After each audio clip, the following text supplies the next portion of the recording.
Hi friends, welcome to my channel. Bhangarh का किला। भानगढ़ के किले के बारे में बताया जाता है कि इस किले में रात के समय भूत का साया होता है।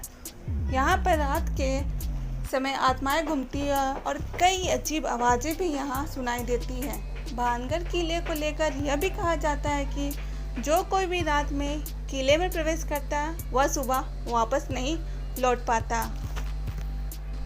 भानगढ़ का किला राजस्थान के अलवर जिले की अरावली पर्वतमाला में स्थित है।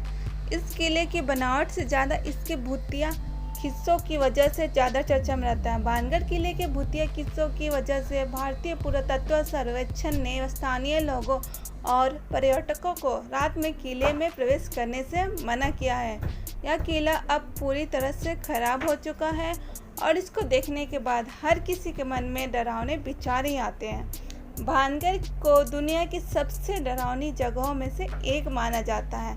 ऐसा कहा जाता है कि यहाँ आज भी भूत रहते हैं। सूर्योदय होने से पहले और सूर्यास्त के बाद किसी को भानगढ़ किले में रुकने की इजाज़त नहीं है। भानगढ़ किले को लेकर कहा जाता है कि आमेर के राजा भागवत दास ने इसे अपने छोटे बेटे माधव सिंह प्रथम के लिए 1573 ईस्वी में बनवाया था।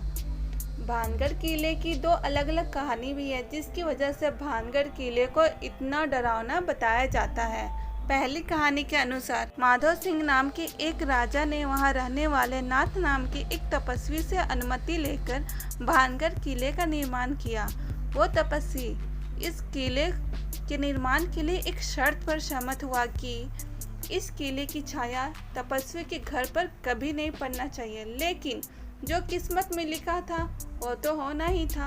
माधव सिंह के महत्वाकांक्षी उत्तराधिकारियों में से एक ने किले को ज़्यादा ऊपर बना दिया, जिससे किले की अशुभ छाया तपस्वी के घर पर पहुंच गई। इसके बाद साधु ने किले को श्राप दे दिया, जिसके बाद भानगढ़ किला पूरी तरह से बर्बाद हो गया और भूतिया किला बन गया।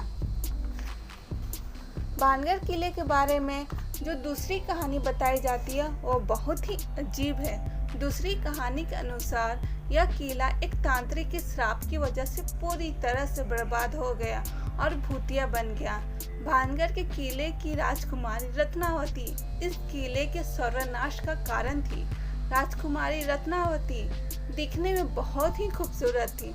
जब पास में रहने वाले तांत्रिक को राजकुमारी से प्यार हो गया तो अपने काले जादू की मदद से राजकुमारी को अपने वश में करने की योजना बनाई और इसके लिए इस तांत्रिक ने रानी को ऐसा पैप देने की कोशिश की जिससे राजकुमारी उसके प्यार में पड़ जाए, लेकिन राजकुमारी ने संदेह को सूंघ लिया और उस तांत्रिक की साजिश को नाकाम कर दी और उसे मौत की सजा सुनाई और उसको हाथियों से कुचल कर मार डाला। अपनी आखिरी सांस लेने से पहले तांत्रिक ने भानगढ़ किले को श्राप दिया कि कोई भी यहाँ नहीं रह पाएगा और इस वजह से यह किला भूतिया बन गया। अगर मेरी जानकारी अच्छी लगी तो प्लीज़ मेरे चैनल को सब्सक्राइब कर दीजिएगा। Bye bye.